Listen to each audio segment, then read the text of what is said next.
പാലക്കാട്ട് മതേതര മനസ്സാണ്.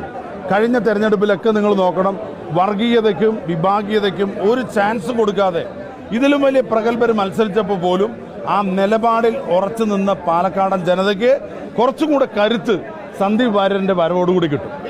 കൺഗ്രാറ്റുലേഷൻസ്. ആ അർത്ഥത്തിലുള്ള പൊളിറ്റിക്കൽ മൂവിന്റെ കാര്യത്തിൽ അതായത് ഈ തെരഞ്ഞെടുപ്പിൽ ഏറ്റവും വലിയ സർപ്രൈസ് സർജിക്കൽ മൂവ് ആണ് ഇപ്പോൾ കോൺഗ്രസ് നടത്തിയിരിക്കുന്നത്. ആത്മവിശ്വാസം നിങ്ങളുടെയൊക്കെ മുൻപിലും ഉണ്ട്. തീർച്ചയായിട്ടും എന്ത് മാറ്റമാണ് ഈ സന്ദീപ് വാര്യരുടെ മാറ്റം ഉണ്ടാക്കാൻ പോകുന്നത് വോട്ടിന്റെ ഷിഫ്റ്റിൽ? പാലക്കാട്ടെ UDF ക്യാമ്പിൽ വളരെ മണിക്കൂറുകൾക്കുള്ളിൽ വലിയൊരു ഊർജം ആഹ്ലാദമാണ് ഉണ്ടായിരിക്കുന്നത്.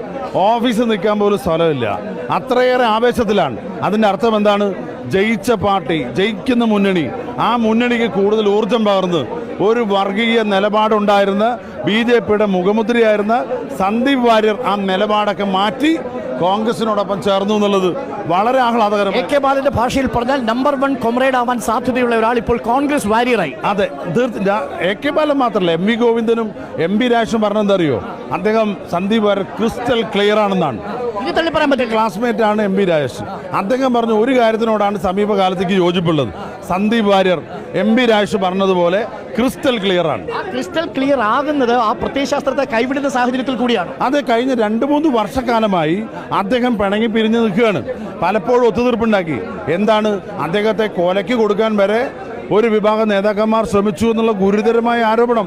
സ്വന്തം പാർട്ടിക്കാരെ ഒറ്റിക്കൊടുക്കാൻ, അവരെ ജീവൻ രക്ഷിക്കേണ്ട ചുമതലയുള്ള ആളുകൾ ചെയ്താൽ എങ്ങനെയാ പാർട്ടിയെ വിശ്വസിക്കും? അത്രയേറെ വിഭാഗീയതയും വെറുപ്പും എവിടെയുള്ളത്? സമൂഹത്തിൽ മാത്രമല്ല, BJPക്ക് അകത്തും അതാണ്.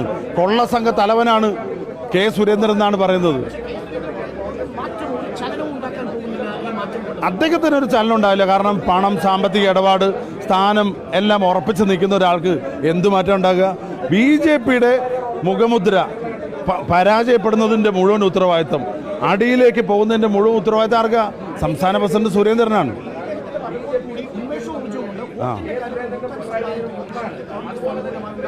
തീർച്ചയായിട്ടും ഉണ്ടാവും. BJPയിൽ വലിയ ചോർച്ച ഉണ്ടാവും. നിങ്ങളറിയണം, പാലക്കാട്ടെ ഒരു പ്രമുഖ സമുദായമാണ് പണ്ട് മുതലേ ജനസംഘവും RSS ആയിട്ട് പ്രവർത്തിച്ചിരുന്നത്.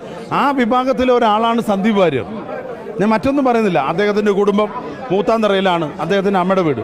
അവിടെയുള്ള ചെയർപേഴ്സണെയാണ് ഒരു കാരണം കൂടാതെ ഒരു വർഷം മുമ്പേ BJP മാറ്റിയത്. ആരാ? ഈ BJPയുടെ ഇപ്പോഴത്തെ സ്ഥാനാർത്ഥിയുടെ ഇടപെടൽ കൂടെയാണ്.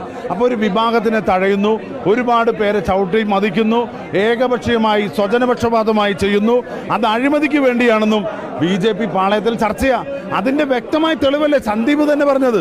മറ്റത് പുറമെയുള്ളവരെ പറഞ്ഞു. അകത്തുനിന്ന് തന്നെ ഈ ആരോപണം വരുമ്പോൾ അതിനെ എങ്ങനെ നേരിടുമെന്ന ആശങ്കയിലായിരിക്കും BJP ക്യാമ്പ്.